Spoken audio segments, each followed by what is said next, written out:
Maybe this explains why The Cure took so long between albums. Robert Smith himself once admitted that he hated working to deadlines, calling it his own fault. Robert Smith, the mysterious black-haired, lipstick-smeared frontman of The Cure, isn't just a rock star. He's an icon. His haunting lyrics and shadow-soaked melodies defined a generation that found beauty in sadness.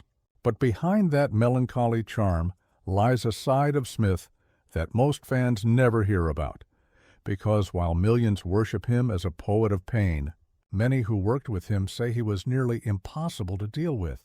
Musicians, producers, and even close friends have claimed Robert could be arrogant, moody, and controlling, traits that created feuds powerful enough to tear bands apart.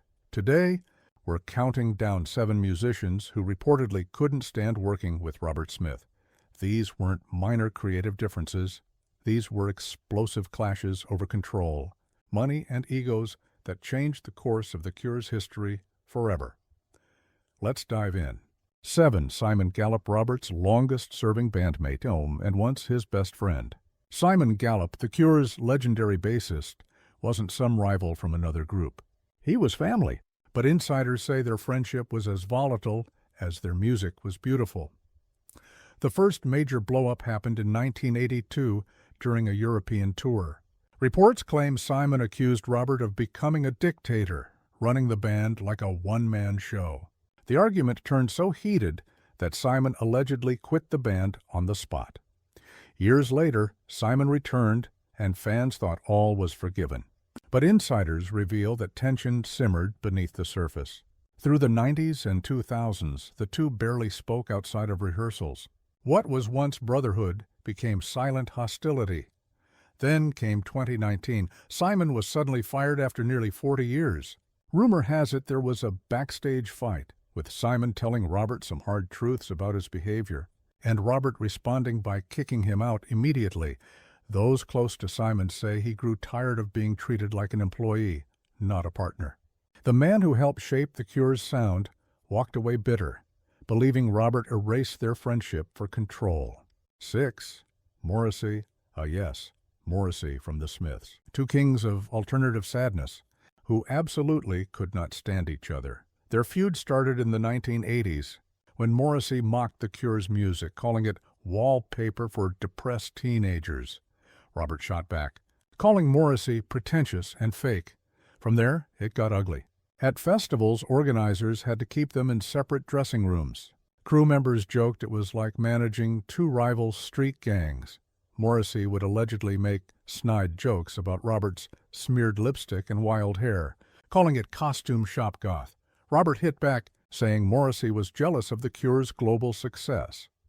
Even decades later, neither man has truly moved on. In interviews, they still throw subtle shade at each other, proof that this was no friendly rivalry, but a battle for who ruled the kingdom of emotional rock. 5. Bono. You might not expect Bono of U2 to appear on this list, but according to insiders, he's another star who clashed with Robert Smith. Bono's all about hope, activism, and saving the world. Robert, darkness, despair, and introspection. Total opposites. Back in the mid-1980s, journalists loved comparing U2's message of light to The Cure's music of sorrow. Bono reportedly didn't like being linked to Robert, claiming that some artists wallow in sadness just to sell records. Everyone knew who he meant. Robert supposedly saw Bono as fake, a rock preacher chasing fame while pretending to be humble. There's even a story of them crossing paths at an awards show. Bono tried to say hello backstage, but Robert allegedly turned his back and walked away. Witnesses said Bono looked humiliated, and that moment froze any chance of peace between them. To this day, insiders say Bono never understood Robert's obsession with melancholy, and Robert never forgave Bono for mocking it. 4. Trent Reznor. Now, this one cuts deep.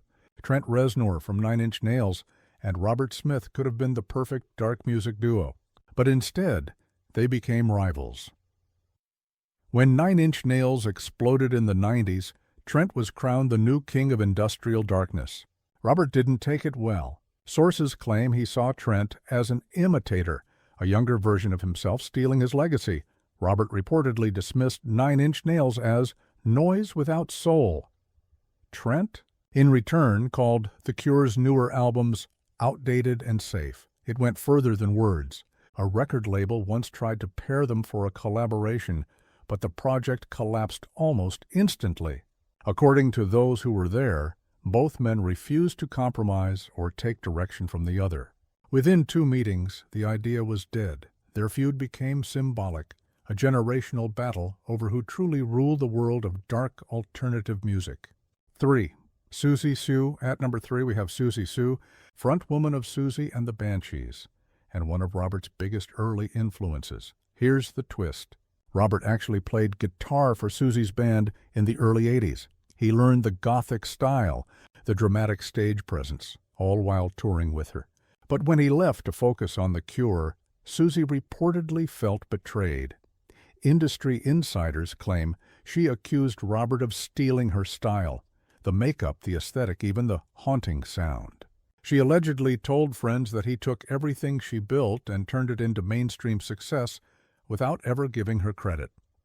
Robert fired back, saying Susie was bitter that The Cure became more famous. The feud played out in magazines and interviews for years, each side throwing barbed comments about who invented goth. Even today, fans still debate whether Robert Smith borrowed from Susie or simply evolved her vision. 2. Porl Lowe now. We move from professional battles to something painfully personal. Porl Lowe, a musician and Robert's former girlfriend, saw a side of him the public never did. They dated during The Cure's early years, a passionate but chaotic relationship. Friends from that time say Robert could be moody, jealous, and controlling. The romance burned bright but left scars. Years later, Porl wrote about a relationship with a famous musician who was emotionally unavailable and manipulative. She never said Robert's name, but insiders say it was obvious. What hurt Porl most, reportedly, was seeing parts of their story turned into Cure lyrics, twisted to make her look like the villain. She allegedly felt used, claiming Robert turned her pain into his art without ever asking how it affected her. For Porl, the hatred wasn't about fame or music. It was about betrayal from someone she loved. 1. Porl Thompson, and now, number 1, the feud that nearly destroyed The Cure from within. Porl Thompson, original guitarist and keyboardist, was with Robert from the very beginning. He helped build the sound that made The Cure a legend. But as Robert's fame grew, Porl was quietly pushed aside.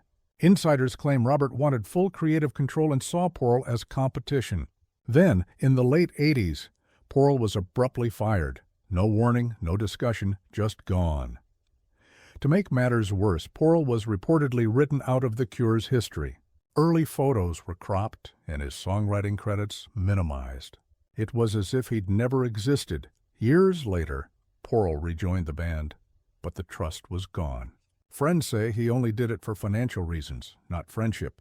When he finally left again in 2010, insiders claimed it was with relief and a heart full of bitterness. After all, Porl had given years of his life to The Cure, only to feel erased by the man he once called a brother.